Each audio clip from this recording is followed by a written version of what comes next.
شروع کرتا ہوں اللہ کے نام سے جو بڑا مہربان اور نہایت رحم کرنے والا ہے۔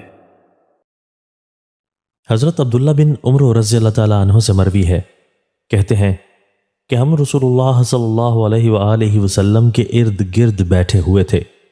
اچانک لوگ فتنے کا ذکر کرنے لگے یا آپ کے پاس فتنے کا ذکر ہوا تو آپ نے فرمایا، جب تم لوگوں کو دیکھو کہ وہ اپنے وعدوں کی پاسداری نہیں کر رہے اور امانتوں کے بوجھ کو ہلکا سمجھا جانے لگا ہے اور وہ اس طرح ہو، آپ نے انگلیاں ایک دوسرے میں داخل کیں۔ میں آپ کی طرف آیا اور آپ سے کہا، اس وقت میں کیا کروں؟ اللہ مجھے آپ پر قربان کرے۔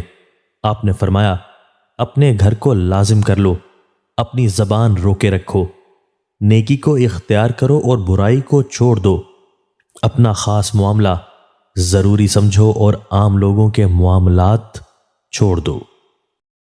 حضرت انس رضی اللہ تعالیٰ عنہ سے مرفوع مروی ہے کہ ساری عمر نیکی کرتے رہو اور اللہ کی رحمت کی عطیوں کے منتظر رہو، کیونکہ اللہ اپنی رحمت کے عطیات اپنے بندوں میں سے جسے چاہتا ہے دیتا ہے، اور اللہ سے سوال کرو کہ وہ تمہارے عیوب پر پردہ ڈالے اور تمہاری گھبراہٹوں میں تمہیں امن دے۔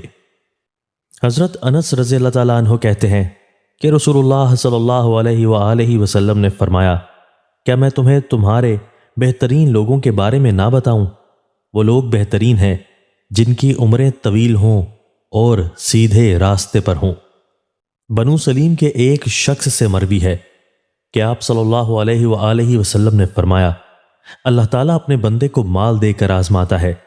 جو شخص اپنے لیے اللہ کی تقسیم پر راضی ہو جائے تو اللہ تعالیٰ اس کے لیے اس مال میں برکت فرما دیتا ہے اور کشادگی کر دیتا ہے، اور جو شخص راضی نہیں ہوتا اس کے لیے اس کے مال میں برکت نہیں دی جاتی۔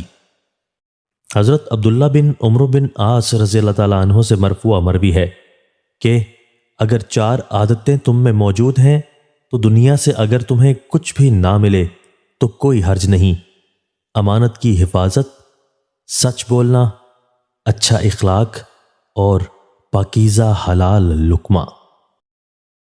دوستو، اللہ تعالی ہمیں ان احادیث مبارکہ پر عمل کرنے اور اپنی زندگیوں کو سنوارنے کی توفیق عطا فرمائے۔